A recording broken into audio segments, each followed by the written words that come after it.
우리에게 주신 하나님 말씀은 사도행전 11장 19절에서 26절까지의 말씀입니다. 사도행전 11장 19절에서 26절까지의 말씀 한 절씩 교독하겠습니다. 그때 스데반의 일로 일어난 환란으로 말미암아 흩어진 자들이 베니게와 구브로와 안디옥까지 이르러 유대인에게만 말씀을 전하는데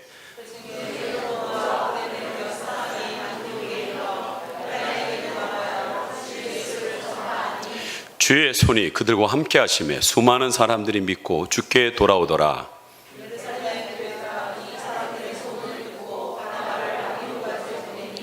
그가 이르러 하나님의 은혜를 보고 기뻐하여 모든 사람에게 굳건한 마음으로 주와 함께 머물러 있으라 고나니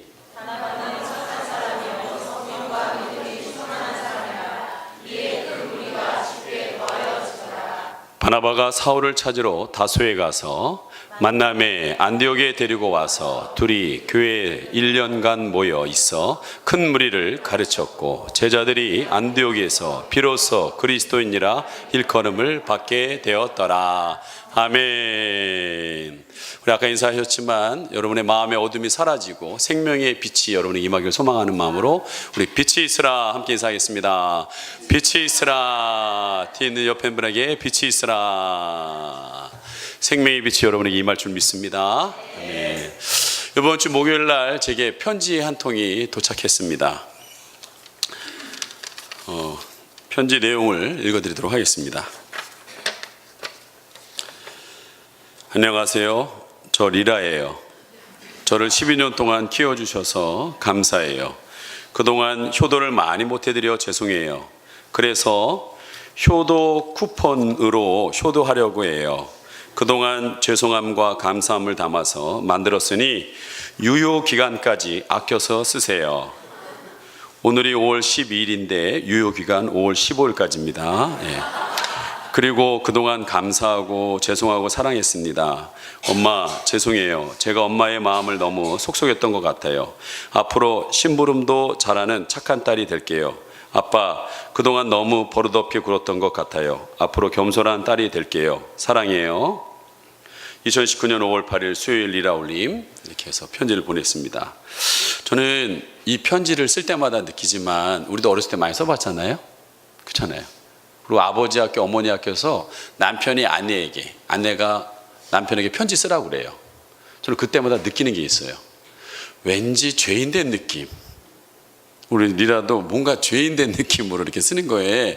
뭐 부모로서 죄송해요 하기는 것도 있지만 너무 부모님 만나서 기뻤어요. 즐거웠어요. 삶이 너무나 행복해요. 뭔가 좀 이렇게 죄인된 것보다는 좀 밝게 그러면 어땠을까 이런 생각이 듭니다. 근데 저는 이 편지는 별 그렇게 큰 관심은 없습니다. 이 쿠폰이 실질적으로 더 나은 것 같습니다. 예. 근데 보면 쿠폰에 보면 척척 쿠폰이 있어요. 척척. 그건 뭐냐? 무엇이든지 척척 도와드릴게요. 그리고 이 쿠폰이 설거지, 포옹, 심부름, 장기자랑, 방청소, 안마, 식사 각종 쿠폰이 15일까지 써야 됩니다. 좀 바빠요. 저 굉장히 바쁩니다. 15일까지 써야 돼요. 예. 근데 어제 소원 쿠폰 하나를 제가 썼어요. 근데 그 소원 쿠폰은 무슨 소원이든지 한 가지는 반드시 들어준다는 거예요. 여러분 아시는 마법의 램프 있죠? 예? 그거 하면 한 번만 딱 들어주는 거예요. 예. 그래서 제가 어제 썼습니다. 저녁에. 왜 썼냐? 우리 리라가 저기 염소 키우는데 그 염소 보려고 이렇게 머리를 이렇게 하다가 여기가 찢어졌어요. 그래가지고 뭐 자기 말로는 꼬매야 된다고 그러는데 내가 볼 때는 그렇게 할 정도는 아닌 것 같고 그래서 이렇게 반창고를 여기 붙잡더라고요. 그래서 제가 이 소원 쿠폰을 가지고 가서 갔더니 야 이거 소원 쿠폰 내 소원 다 들어주는 거지? 그랬더니 방 청소하라고? 그러더라고요. 아니 내 소원이 있다. 앞으로는 다시는 다치지 마라. 그들이 탁 안기는 거예요. 그래서 제가 기도해 줬어요. 감동적이죠? 여러분 영화의 한 장면 같은 느낌이 들었어요. 예, 저는 예. 저는 세 아이의 부모입니다. 그러나 또 우리 아버지 어머니의 자녀입니다. 이번 주일날, 지난 주일날에도 저희 장인 장모님 댁에 찾아갔고, 이번 주 수요일날 5월 8일에는 김포에 계신 부모님께 찾아뵀습니다. 그리고 함께 식사하고 기도하고 용돈을 10만 원 드렸어요. 그랬더니 저희 어머님이 반찬하고 뭐 애들 옷하고 그다음에 수건하고 해서 가방 2개를 사주셨어요. 그래서 집에 돌아가서 펴봤더니 20만 원이 들어있어요. 저희 주일날에도 우리 장인 장모님 10만 원 그건 상품권 드렸는데 저분들이 저희 소고기 20만 원치 사줬어요. 수요일날 저희 어머님이 수요 예배를 드리고 오셨는지 한 10시 반 정도에 문자가 왔습니다. 그 문자는 이런 내용이었습니다. 장 목사, 건강한 모습 보니 기쁘다. 이제는 장 목사가 자랑스럽고 든든해. 엄마는 늘 막내라 안쓰러웠는데 이제는 우뚝 선 아들이 고맙고 사랑해. 여러분, 부모님에게는 소원이 있습니다. 자녀들에 대한 소원이 있어요. 여러분, 하나님 아버지도 여러분을 향한 소원이 있습니다. 그것은 뭐냐? 우뚝 서기를 원합니다. 어떠한 상황 속에서도 흔들리지 않는 그 한 사람으로 서기를 간절히 원하고 있다는 거예요. 여러분, 지난주에 도저히 만날 수 없는 사람인 고넬료와 베드로가 하나님의 주선으로 만났습니다. 그리고 베드로는 하나님의 그 소원을 깨닫고 이렇게 고백했지요. 첫째는 하나님의 소원은 모든 혈통과 민족을 차별하지 않는다는 사실. 두 번째는 하나님은 민족보다도 주 예수를 믿는 그 개인에게 관심을 갖고 있다는 것. 그리고 베드로는 어떤 예수님을 랍비 정도로, 유능한 랍비 정도로 생각했는데 부활하신 예수님을 만나고 성령을 체험하자 이분은 랍비 수준이 아니라 어떤 구원자, 다리를 건너가듯이 이 땅에 불행하면 예수 믿으면 행복해지는, 죄로 인해 죽을 수밖에 없는데 다리를 건너가듯이 천국을 건너가는 그런 다리 역할만의 그분이 아니라 진정 만유의 주인이라는 사실을 고백했다는 거예요. 여러분, 베드로는 이 사실을 예루살렘 교회에 보고합니다. 자신이 보았던 큰 보자기 사건, 고넬료가 봤던 천사 사건들, 그리고 그들에게 찾아가서 복음을 전했더니 우리와 동일하게 성령이 임하고 그들이 세례를 받았다는 걸 보고합니다. 여러분, 그 세례가 바로 이방인 최초의 새로운 세례가 됩니다.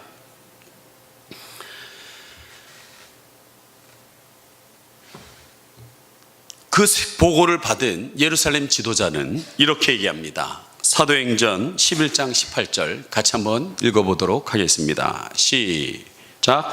그들이 이 말을 듣고 잠잠하여 하나님께 영광을 돌려 이르되 그러면 하나님께서 이방인에게도 생명 얻는 회개를 주셨다 하니라. 이제 이방인에게도 구원의 길이 열린 겁니다.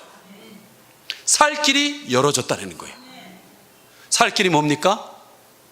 생명 얻는 회개를 했다는 거예요. 여러분, 그냥 이 교회 나온다고 해서 여러분이 구원받았다라고 착각하시면 안 됩니다. 내가 이렇게 교회를 매주 나온다면 천국 가겠지 착각하시면 안 됩니다. 반드시 있어야 되는 것은 생명 얻는 회개를 하셔야 된다는 거예요. 여러분이 생명이 들어오지 않고서는 여러분 거듭난 게 아닙니다. 오늘 말씀드리려고 하는 내용은 베드로 이 사건 이전으로 돌아갑니다. 스데반의 순교 이후 예루살렘의 박해로 인하여 흩어진 사람들이 흩어져서 뭘 하느냐? 전도를 하기 시작했습니다. 왜 전도를 했을까요? 그들은 오순절 다락방에 성령이 임했습니다. 분명히 나와 있어요. 1장 8절이에요. 성령이 임하면 권능이 임하고 권능이 임하면 증인된다고 그랬어요. 여러분, 성령 받은 사람은 그냥 있지를 않습니다. 어느 곳에 가든지 예수가 그리스도라고 전하게 되어 있다는 거예요. 그리하여서 흩어진 사람들이 전하다 보니까 그것을 받아들인 사람들이 한둘 모여서 그 모인 사람들이 안디옥에서 교회가 세워졌습니다. 그것이 바로 최초의 이방인 교회입니다. 여러분, 우리 교회는 사도행전적인 교회를 꿈꾸고 있습니다. 그런데 많은 분들이 오해하시는 게 있어요. 초대교회 하면 예루살렘 교회만 생각하시는 것 같아요. 그렇지 않습니다. 초대, 그 시대, 초기의 시대 가운데 세워진 교회, 예루살렘 교회, 오늘 안디옥 교회, 빌립보 교회, 예배소 교회, 요한계시록에 나오는 7교회 다 초대교회라는 거예요. 그런데 그 수많은 교회들 중에서 많은 교회들은 예루살렘 교회를 꿈꿉니다. 왜? 모여서 성령 받은 뒤에 모여 떡을 떼며 밥 같이 먹고 가족 같고 그 다음에 순전한 마음으로 찬송하고 우리가 꿈꾸는 교회 생활입니다. 그러나 저는 예루살렘 교회만 꿈꾸지 않습니다. 8년 전에 개척할 때 저는 분명한 꿈을 꿨습니다. 그것은 바로 안디옥 교회를 꿈꿨어요. 그래서 여러분 오늘과 다음 주에 걸쳐서 우리 다음 주 8주년 기념 감사예배 전까지 2번에 걸쳐서 안디옥 교회에 대한 이야기를 여러분이 할 것입니다. 여러분은 담임 목사가 무슨 생각을 하고 있는지 아셔야 합니다. 성경에도 분명히 주의 종에게 말하지 않고 행하는 법이 없다고 그랬어요. 제 생각을 말씀드린 게 아닙니다. 저는 8년 동안 매일 새벽 기도에 3시간씩 기도하면 어마어마한 시간입니다. 여러분 그 시간에 기도하면서 하나님께 계속적으로 물었습니다. 우리 교회가 어떻게 돼야 되는 것인가? 그럼 안디옥 교회는 어떻게 세워졌는가? 말씀드렸잖아요. 흩어진 자들이 세웠다고. 흩어진 자들이 뭐 하다가? 전도하다가 세워졌다고 얘기했습니다. 제가 작년에 2018년 봄학기에 신학대학원에 가서 한 강의를 한 적이 있습니다.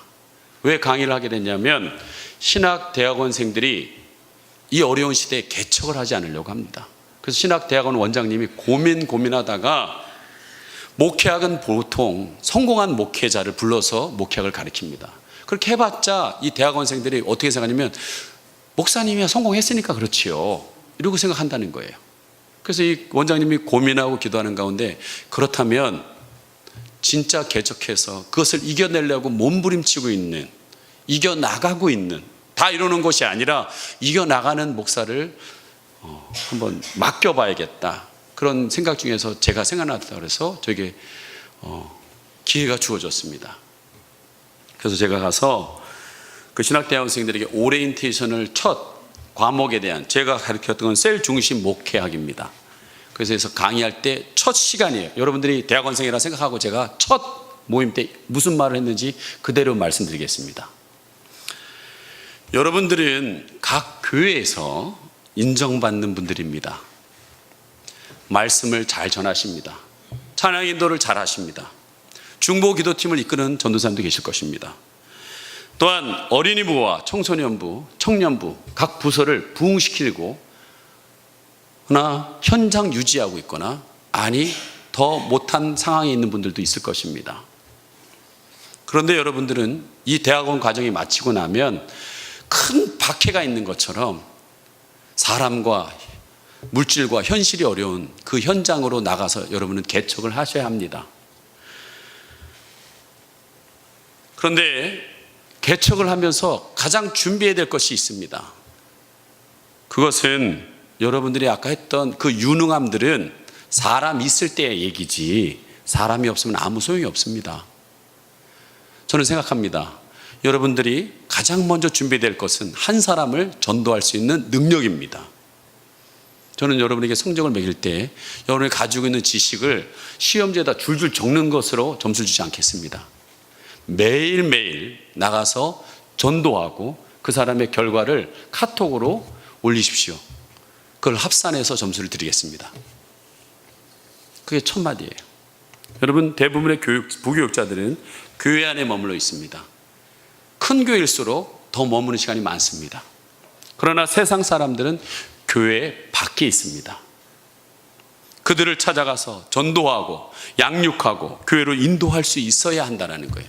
저는요 이 수준이 우리 교회에 다니는 성도들의 수준이 되기를 간절히 소망합니다. 여러분 저는요 신자 믿는 사람입니다. 그리고 교인 교회 안에 있는 분들이에요. 저는 그 수준을 원하지 않아요. 제자 나가서 전도하고 그 사람을 양육하고 그 사람을 또 다른 제자의 삶을 살 수 있는 담임 목사가 그 생각을 하고 있구나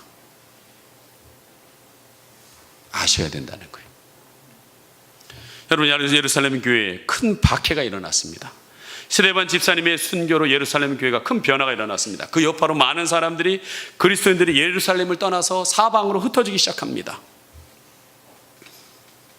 저는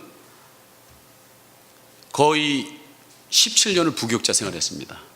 그리고 호주와 말레이시아와 미국과 세계 14국의 교회들을 다 탐방해 보았습니다. 근데 그 교회들 가운데 왜 분열이 일어나는가? 여러 가지 문제도 있긴 한데 특별히 이민교회는 더 분리가 많이 일어납니다. 첫째는 뭐냐? 주재권이 잘못됐다는 거예요. 그 교회에 헌금을 제일 많이 내는 장로님이 주인이 되어 있어요. 그 교회를 가장 오래 다닌 권사님이 주인이 되어 있을 때가 있어요. 이 교회는 엉망이에요. 분명히 있잖아요. 예수 그리스도가 주인이라고. 머리 대신 예수 그리스도가 그 교회 주인이라고.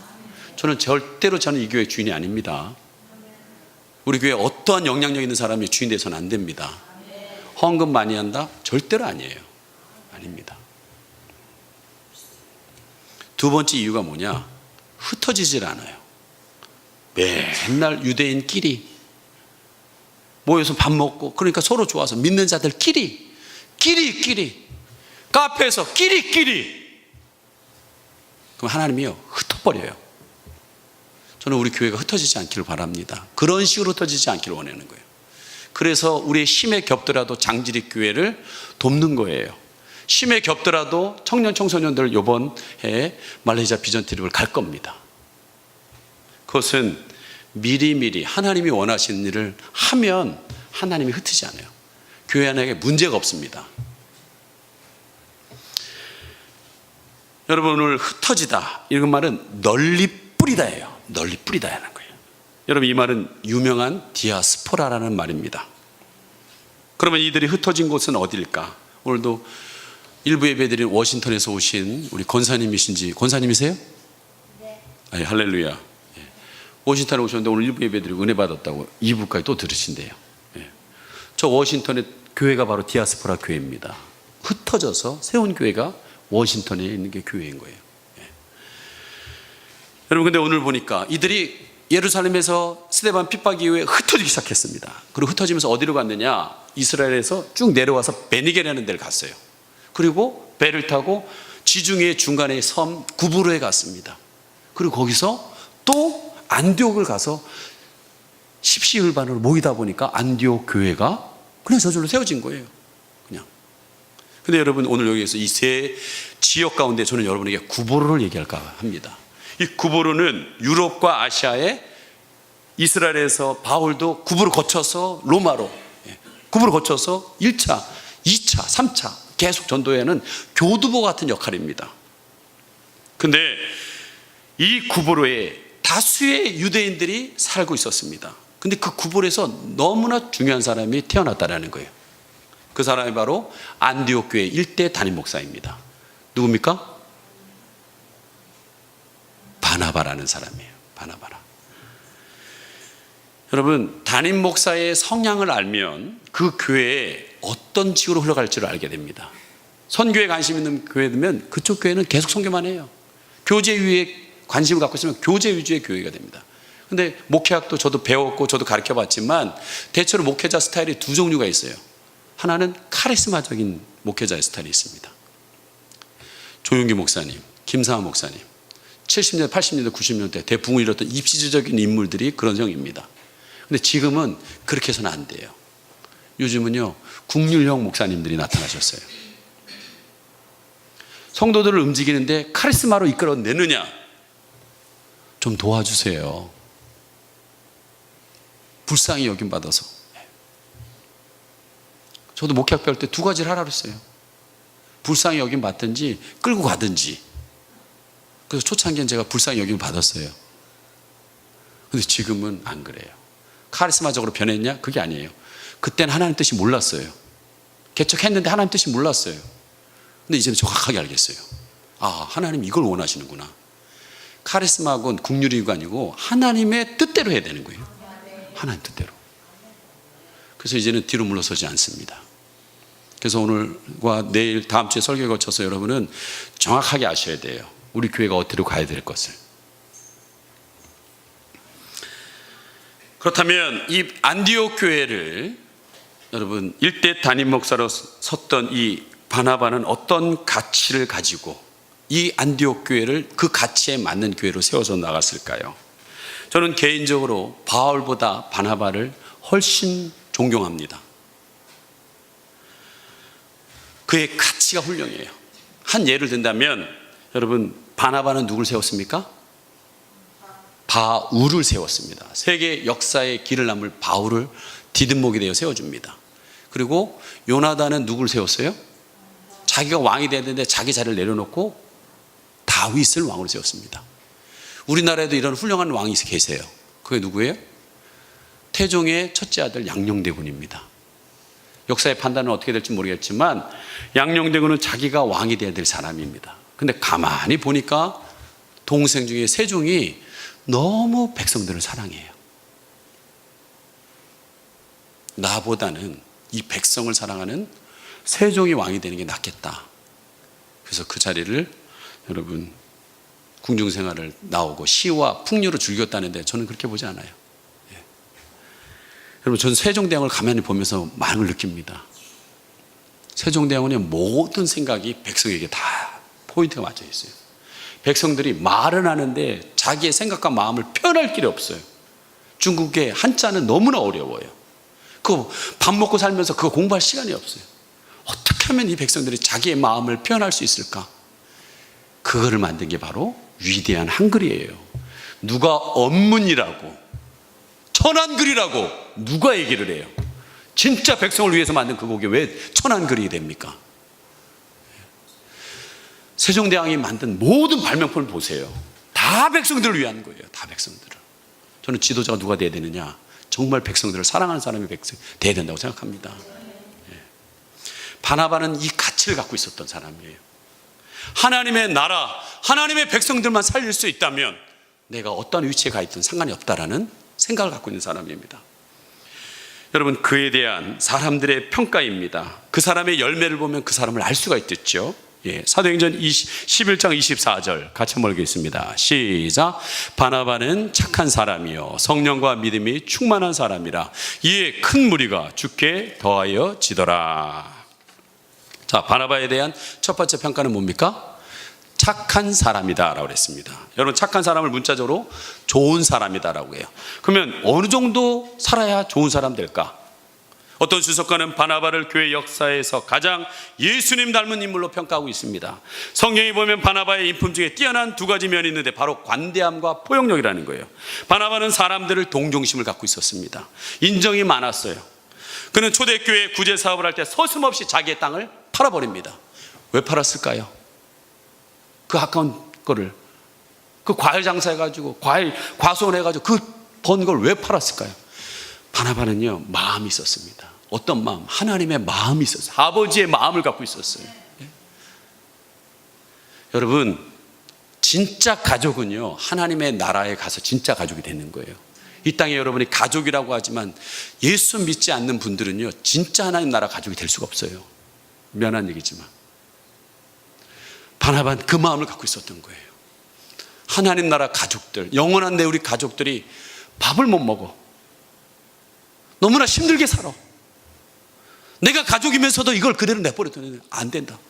내 재산을 다 팔아서 필요에 따라서 그들에게 다 나눠줍니다. 그 사람은 정말 백성을 사랑한 사람이에요.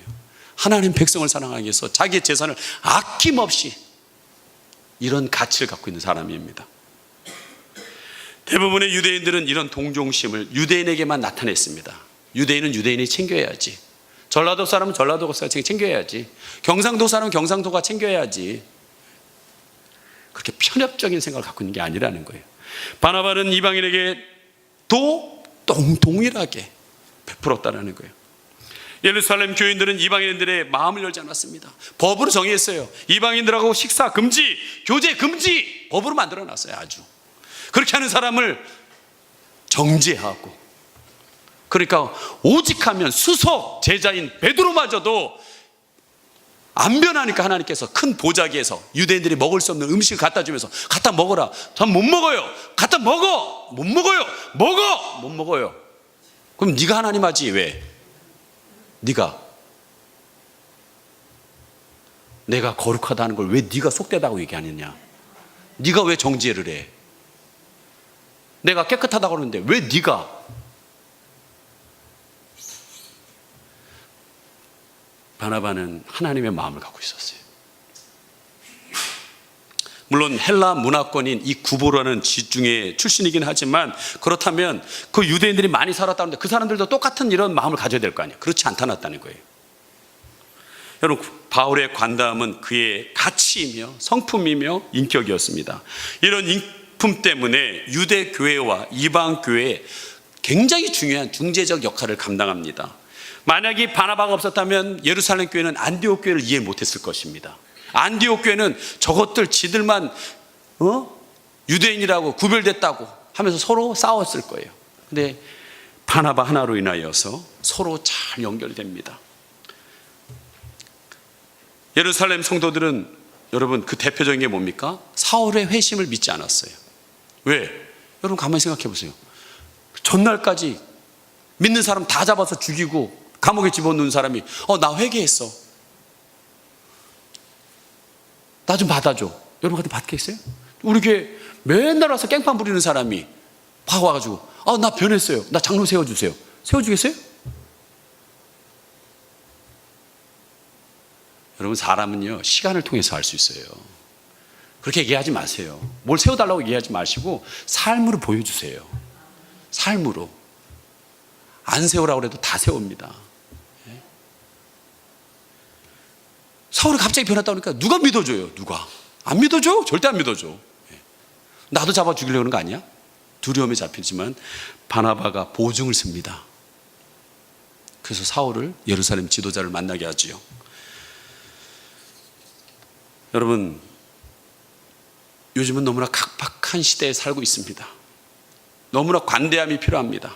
본래 우리 민족은 인정이 많고 관대한 민족입니다. 그런데 산업화되면서 옛날 농업사회에서는 서로 두레도하고 도와주고 그렇게 같이 나누면서 했는데 산업화되면서 인정이 메말랐어요. 특별히 요즘 인터넷에 보면 여러분 댓글을 보십시오. 거의가 비판의 글입니다. 정죄의 글입니다. 여러분 비판과 정죄를 했던 것은 회개하셔야 돼요. 자기 익명 얼굴이 드러나지 않는다고 함부로 글로써 다른 사람을 정죄해서 죽이는 그런 일을 해서는 안 됩니다. 예? 관용의 훈련을 하셔야 됩니다. 포용의 기술을 배워야 됩니다. 그럼 어떻게 하면 이 관용의 회복을 할 수 있을까? 저는 말이라고 생각합니다. 미국 사람들이 다 그런 건 아니지만 어렸을 때부터 자녀 교육을 받습니다. 5가지의 말을 배우는 것 같아요. 첫째, Thank you. 감사합니다. 작은 도움이든 큰 도움이든 감사합니다. 두 번째, please. 뭘 부탁할 때 죄송하지만요. 좀 죄송하지만 자기가 당당한 권리인데도 불구하고 죄송하지만 이렇게. 세 번째, excuse me. 미안합니다. 실례합니다. 툭 지나가면서 미안합니다. 실례합니다. 조금이라도 상대의 마음을 상하지 않게 하려는 사랑은 무례히 행하지 않는다고 그랬어요. 근데 저도 온전한 사랑을 하지 못했던 것 같아요. 무례히 행동하고 말할 때가 참 많았습니다. 회개합니다. 네 번째는 I am sorry. 내가 잘못했다. 네 잘못이야. 너 때문에 그런 거 아니야? 아니라 I am sorry. 내가 잘못했다.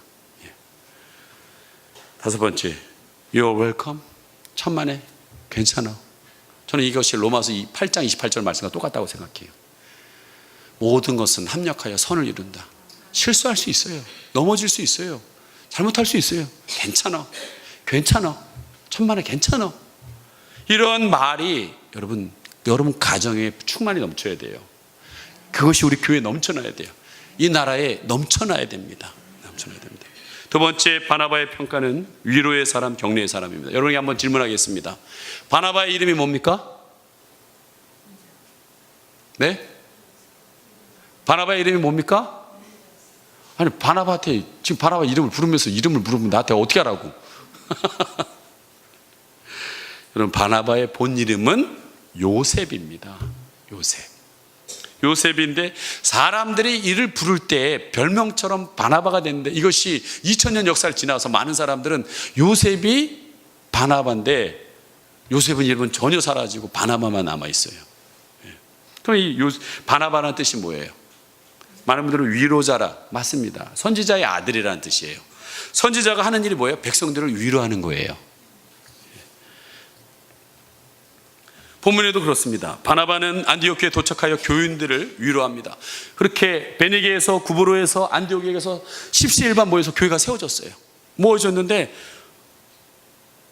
자기들끼리 모여서 전도하고 막 해서 은혜를 받긴 했는데, 중요한 건 뭐냐? 은혜를 유지를 못해요. 여러분이 은혜 주일날 받았는데 은혜를 유지를 못해요. 우리 행복치유 수양회 때 은혜를 받는데 유지를 못해요. 그래서 주의 종이 필요한 거예요, 여러분. 그래서 오늘 예루살렘 교회에서 은혜 받았다는 얘기를 듣고서 보냅니다. 누굴요? 바나바를 보냅니다. 그리고 그가 이렇게 얘기하지요. 23절 같이 읽습니다. 시작. 그가 이르러 하나님의 은혜를 보고 기뻐하여 모든 사람에게 굳건한 마음으로 주와 함께 머물러 있으라 권하니. 은혜는 받았어요. 그런데 유지를 못해요. 그러니까 굳건한 마음으로 잘 지켜, 도와줄게. 그들을 세워가고 있는 것 같아요. 여러분, 오늘 내 인품은 어떤가는 다른 사람들이 여러분에게 하는 얘기를 들어보면 압니다. 주변 사람들이 여러분을 향하여 혹시 깐깐한 사람, 비판 잘하는 사람, 똑똑하고 유능한 사람, 유식한 사람으로 부릅니까? 저는요, 예수 믿는 사람은 이렇게 불림을 받아야 된다고 생각해요. 저 사람 착한 사람이야. 그걸 들어야 돼요, 여러분. 그렇다고 해서 뭐 착하게만 하고 바보같이 행동하냐? 그렇지 않아요. 분명히 있으면 되겠잖아요. 뭐라고요? 순하기는 양처럼 순하지만 지혜롭기는 뱀처럼 지혜로워야 된다고 그러지 않습니까? 자, 여러분, 바나바처럼 착할 뿐만 아니라 다른 사람들을 세우는 위로자가 되길 소망합니다. 마지막입니다. 이 평가는 24절에 나와 있지만 성령과 믿음이 충만한 사람이라는 거예요. 여러분, 성령 충만하는 말이 무슨 말일까요? 오늘 여러 질문하시네, 목사님. 힘들게. 성령 충만이라는 말은 여러분, 믿음 충만이라는 거예요. 어린아이가, 우리 사랑이 7살이 제 생각을 알지 못합니다. 제가 꿈꾸고 하는 일들을 몰라요. 근데 제가 갖고 있는 생각이 그 아이에게 가면 이해하기 시작합니다. 그와 마찬가지예요. 우리는 하나님을 잘 모릅니다. 근데 하나님의 생각이, 영이, 거룩한 영인 성령이 우리에게 오면 그 다음부터 하나님이 하시는 일을 알게 돼요. 하나님이 뭘 원하는지를 알게 됩니다. 그래서 도저히 할 수 없는 것들을 믿음을 갖게 돼요. 그래서 해나가기 시작하는 거예요.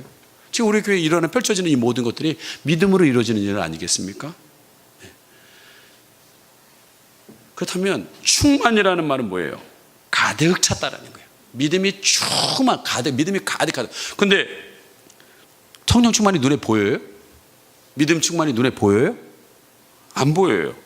안 보이는데 분명히 성령 충만하면, 성경에도 나와 있지만 성령은 뭐라고 표현할 수 없는데 바람과 같다고 그랬어요. 바람이 불면, 작게 불면 작게 흔들려요.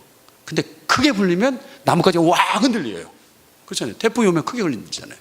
그와 마찬가지로 성령은 보이지 않지만 그 사람에게 성령이 오는 거에 따라서 반드시 나타나는 이런 움직임이 있다는 거예요.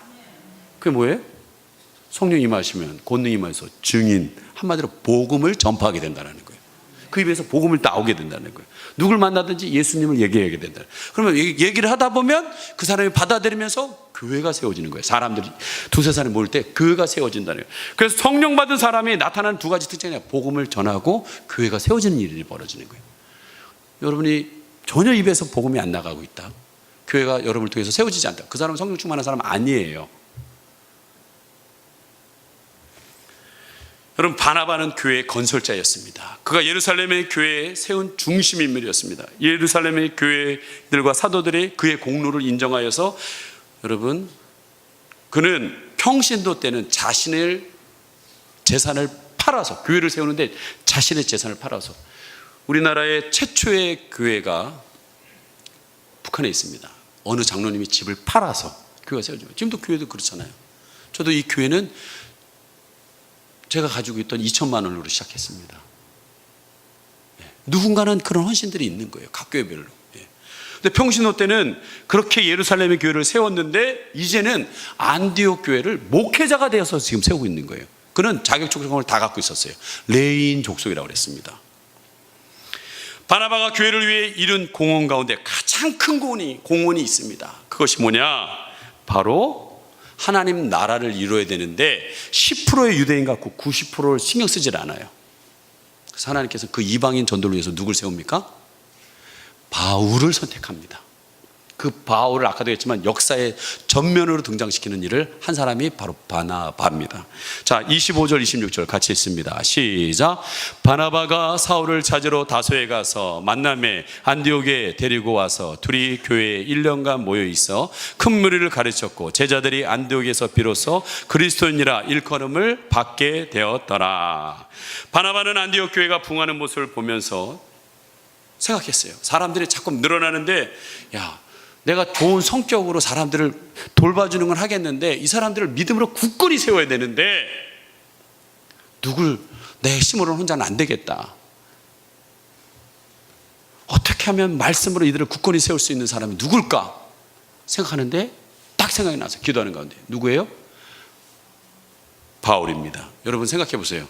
성경 저자가 바울이에요. 여러분 우리 교회 바울이 온다면 그 사람 바울한테 성경 공부 하실 거예요? 안 하실 거예요? 안 할 사람 있어요? 아니요. 저도 할 거예요. 목사지만. 그렇게 왜 베드로도 있고 12사도도 있는데 굳이 바울을 채용했을까요? 여러분 베드로를 비롯해 이 12사도는 아주 머리에 박혀 있어요. 뭐가요? 유대인 편향적인 생각이 갇혀 있다라는 거예요. 그때 바나바가 떠오른 사람이 바로 사울입니다. 이 사울이 사도된 바울된 것은 바나바의 도움이 큽니다. 어떤 분들은 얘기해요. 사울은 누구고 바울은 누구냐고. 사울은요 히브리식 이름이고 바울은 로마식 이름이에요. 갑자기 뭐 사울이 발현해서 바울이 됐다. 그것도 맞는 얘기지만 그렇다는 거예요. 바나바는 고향에 묵고 있던 사울을 찾아냅니다. 그는 사울을 찾기에 상당한 수고를 합니다. 여기서 찾으러라는 말은 뭐냐? 샅샅이 뒤졌다라는 거예요. 당시에 사울의 형편은 어려웠습니다. 그는 예루살렘의 사도들이나 교인들이 환영받지 못하고 다소 고향에 있었다는 거예요. 제가 가봤어요. 근데 여러분 이 안디옥에서 다소까지 가는 게 쉽지 않습니다. 작정해야 돼요. 결심하지 않으면 그 당시에 쉽게 가지 않는 거예요. 근데 억지로 힘을 내가지고 오늘 고향에 있는 바울을 찾아갔습니다. 여러분 예수님도 고향에서 인정 못 받는다고 그랬어요. 바울이라고 무슨 특별한 사람이에요? 인정 못 받는 거예요. 왜? 쟤는 언제는 막 핍박하다 갑자기 예수님 막 전하는데 쟤 미친 거 아니야? 사람들이 듣지를 않는 거예요. 그러한 바울을 배를 타고 가서 다소에 있는 그를 고향에서 고공분투하는 사울을 데리고 옵니다. 그리고 큰 무대인 안디옥 교회 수석 부목사로 임명합니다. 이때부터 사울은 물 만난 고기처럼 활짝 하나님의 역사를 이뤄내기 시작합니다.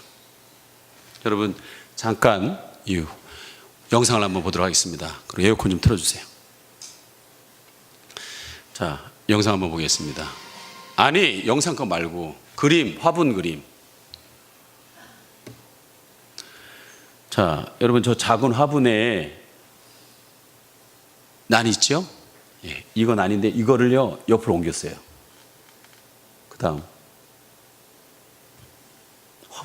화분이 커지니까 저렇게 자라나는 거예요. 여러분 두 가지를 합성한 사진입니다. 작은 거를 큰 거래요. 여러분 옮기니까 푹 자라는 사람이 있어요. 저희 교회가 고색동에 머물러 있으면 이렇게 성장하지 않습니다. 절대로 성장하지 않습니다. 옮기자 갑자기 우리가 성장이 일어나잖아요. 저는요 오늘 이러한 역사를 이루기 위해서 우리 동손 셀교회에 수석 부목사님을 임명할까 합니다. 이 수석 부목사님 같은 역할을 감당할 여러분 한 분을 소개할까 합니다. 그분은 누구냐면 우리 정선영 사모님입니다. 지금까지 저희 교회는 제가 미국 워싱턴 주립대학교에 처음에 갔다가 안 가고 돌아왔지만 평강회께서 지교회를 세운다고 그랬어요. 기다리라고 그랬어요. 근데 오목천동에 있는 영주 아파트의 지하에 있는 교회를 저희 아내가 찾았어요. 그래서 거기가 연결돼서 우리 영주 아파트에 처음 개척이 시작됐고, 월세가 너무나도 비싸져서 교회를 옮겨야 되는 상황 속에서 고색동의 성전을 저희 아내가 찾았어요. 그리고 이것도 우리 함창호 집사님한테 부동산 통해서 알아보라고, 물론 연락이 부동산에서 오긴 했지만 이것도 저희 아내가 한 거예요. 저는요, 이게 8년을 지나 보니까 호수 위에 있는 백조예요. 저는 좋은 대우와 좋은 시각과 그런 것들은 저한테 다 여러분이 봐주세요. 근데 그 밑에서 발이 떠 있기 위해서 수없는 막 몸부림치는, 그것이 저희 아내를 비롯한 우리 리더들과 수많은 그 발들이 있었기에 오늘 이 자리에 우리는 와 있는 겁니다. 저는 하나님께서 5월을 맞이해서 가정을 왜 세워줬을까? 전 두 가지라 생각합니다. 하나님 나라의 비전을 이루라고 가정을 만들어 주신 거예요. 근데 그 비전을 이루기 위해서 첫 번째는 남편들은요, 비전을 봐야 됩니다. 그리고 아내들은 그 비전을 이룰 수 있도록 분위기를 만들어야 돼요. 그리고 자녀들은 거기에 순종해서 따라와야 됩니다. 그것을 좀 쉽게 설명한다면, 새벽기도 예를 들겠습니다. 새벽기도에 제가 4시 반에서부터 7시 반까지 기도할 때 저는 끝까지 남아서 기도합니다. 왜? 하나님 나라의 비전을 보기 위해서. 그러면 기도하다가 아내는 내려가서 식사를 준비합니다. 그러면 애들이 일어나서 씻고 내려와서 식사를 하면서 제가 받았던 비전을 나누는 것, 이게 가정의 온전한 모습이라는 거예요. 아시겠죠? 여러분, 이렇게 바나바와 사울이 연합함으로 인해 안디옥 교회는 폭발적인 부흥이 일어나기 시작합니다. 이것이 바로 안디옥 교회의 설립입니다. 최초의 이방인 교회가 세워진 것입니다. 이제 복음이 예루살렘과 유다를 떠나서 이방인으로 들어서게 됩니다. 그들은 모든 한계를 뛰어넘고 모든 민족과 인종을 뛰어넘어서 전해지기 시작합니다. 여러분, 이 안디옥 교인들이 전도를 요즘 경량학으로 얘기한다면 블루 오션 전략입니다. 여러분, 블루 오션에 대해서 들어보셨습니까? 블루 오션 전략이란 프랑스 유럽 경영대학교 인사이드의 한국인 김희찬 교수와 르네 모브르뉴 교수가 1990년대 중반에 가치 혁신 이론과 함께 제창한 기업 전략론입니다. 블루 오션, 푸른 바다라는 거예요. 수많은 경쟁자들이 우글거리는 레드 오션, 내는 상반된 개념이에요. 한마디로 경쟁자들이 없는 무경쟁 시장을 개척해내야 된다는 거예요. 기업은 더 많은 가치를 창출하기 위해서 경쟁 시장이 아니라 경쟁이 없는 새로운 시장을 창출해내야 된다는 거예요. 즉, 산업혁명 이래로 기업들은 끊임없이 거듭해서 온 경쟁 원리를 벗어나 발상의 전환을 통하여서 새로운 영역을 개척하고 새로운 고객을 창출해야 된다는 거예요. 저는요, 오늘날 한국계에도 똑같다고 생각합니다.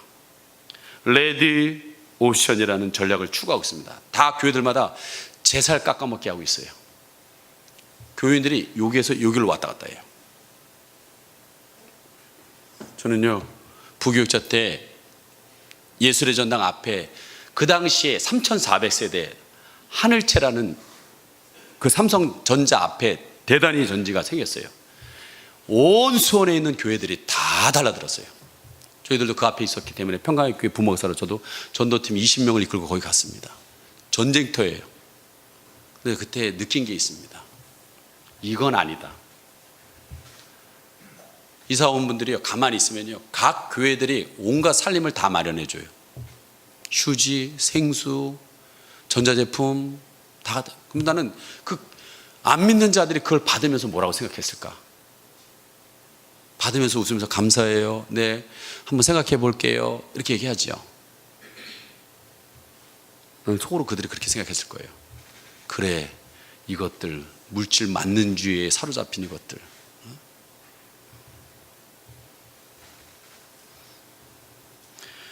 오늘날 교회의 숫자는 의미가 없습니다. 여러분, 우리가 기업입니까?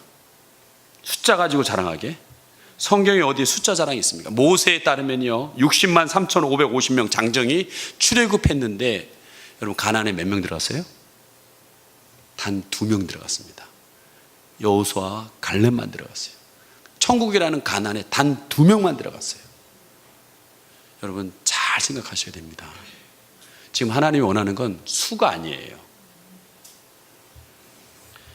골리앗 앞에서 굴하지 않고 나가는 다윗과 같은 사람, 요셉이 애굽의 왕정을 뒤엎는 사람, 다니엘과 같이 바벨론과 페르시아를 뒤집는 사람, 오늘 바울처럼 로마를 변화시키는 그 한 사람이 일어나기를 원합니다. 오늘 여러분 우리에게도 블루 오션이 있습니다. 이제는 지금까지 우리 교회는 믿는 자들이 와서 교회를 세웠어요. 이제는 벗어나야 됩니다. 지지난주 금요일 하나님 분명히 얘기했어요. 이제는 교회를 통해서 하는 게 아니라 각 개인을 통해서 역사한다고 그랬어요. 여러분들 블루 오션, 새로운 사람을 향하여 나갈 때에 제가 말씀드렸던 것처럼 대학원생들이 교회 안에서만 있는 것 같은 현상, 교회 안에만 아니에요. 이제는 나가야 됩니다. 나갈 때 새로운 하나님께서 그리스도인이라 인정받는 놀라운 역사가 일어나게 될 것입니다. 우리 시간 함께 찬양하도록 하겠습니다.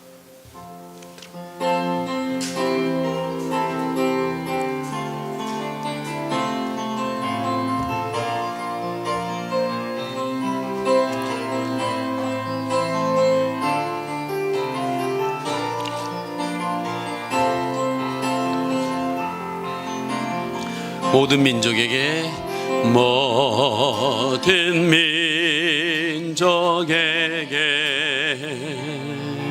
주 성령 부어주소서.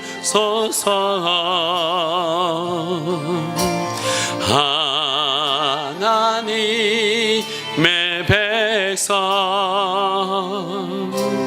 주의 말씀 주시고 금과 왕상 주사 주의 비밀 알리소서. 우리 믿사오니 하늘이 주의 날 선포케 하소서. 그날에 주의 영이 임하여